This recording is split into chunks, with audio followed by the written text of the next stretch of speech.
উদয়পুরের Gorji motor stand এলাকায় এক মানবিক কর্মসূচির আয়োজন করা হয়। এই কর্মসূচিতে এমডিসি পদ্মলোচন ত্রিপুরা নিজ বেতন ভাতার অর্থ দিয়ে এলাকার জাতি, জনজাতি ও সংখ্যালঘু সম্প্রদায়ের গরিব ও দুস্থ মানুষের মধ্যে গণহারে বস্ত্র বিতরণ করেন। এছাড়াও এলাকার যুবকদের শারীরিক ও মানসিক বিকাশের লক্ষ্যে বিভিন্ন খেলাধুলার সামগ্রী বিতরণ করা হয়। এই কর্মসূচিতে উপস্থিত ছিলেন বিজেপি প্রদেশ সাধারণ সম্পাদক বিপিন দেববর্মা, প্রদেশ সহ সভাপতি সুবল ভৌমিক, বিধায়ক অভিষেক দেবরায়, জনজাতি নেতা পরিতোষ দেববর্মা, চন্দ্রজয় রিয়াং, মণ্ডল সভাপতি বিশ্বজিৎ মারাক সহ আরও অনেকে।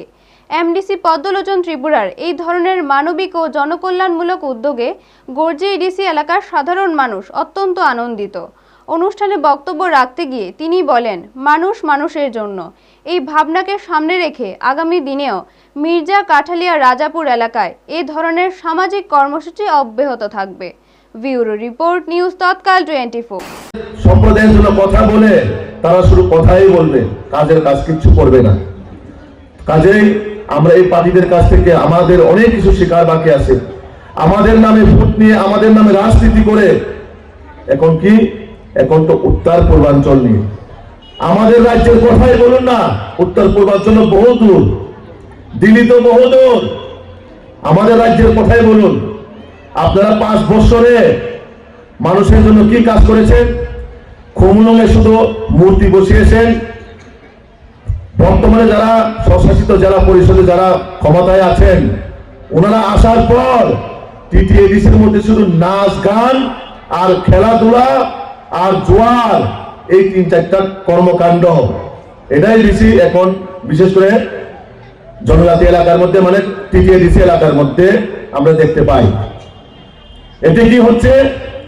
আমাদের বিশেষ করে জনজাতি যুবকরা ধীরে ধীরে পড়াশোনা থেকে বঞ্চিত হচ্ছে এবং আমাদের রাজ্য যেভাবে এগিয়ে যাচ্ছে সেখান থেকে আমাদের জনজাতি যে এডিসি সেখান থেকে পিছিয়ে যাচ্ছে।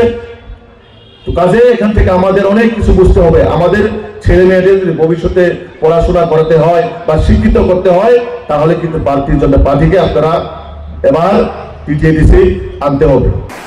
কোন পার্টির যে কোনো নেতা এসে আমার সাথে 10 মিনিট আলোচনা করবেন, যদি জবাব দিতে পারেন আমি রাজনীতি ছেড়ে দেব। প্রকাশ্য বলছি সব পার্টিকে, আমাদের 2.5 বছরের উন্নয়ন বা আমাদের 7.5 বছরের উন্নয়ন, আপনাদের 30-40 বছরের উন্নয়ন, যে কোনো মার্ক্সবাদী কমিউনিস্ট পার্টি, তীব্রামতা, কংগ্রেস, ওপেন চ্যালেঞ্জ 10-15 মিনিটের জন্য আসবেন কথা বলবো। আপনারা কি করেছেন? জবাব কিন্তু দিয়ে দিতে হবে, জবাব দিয়ে যেতে হবে। তাদেরকে বলবেন গর্জিতে কেন ফায়ার সার্ভিস হয়নি, এই বিধানসভাতে কেন একটা ভেটেরিনারি হাসপাতাল নেই, ফিজিক্যালচারের নলেজ সেন্টার কেন করেনি, এগ্রিকালচার সুপারিনটেন্ডেন্ট অফিস কেন তারা করেনি, ডিডব্লিউএস এর জন্য সাবডিভিশন কেন তারা করেনি, একটা কমিউনিটি হল পর্যন্ত কেন নেই এখানে ভালো।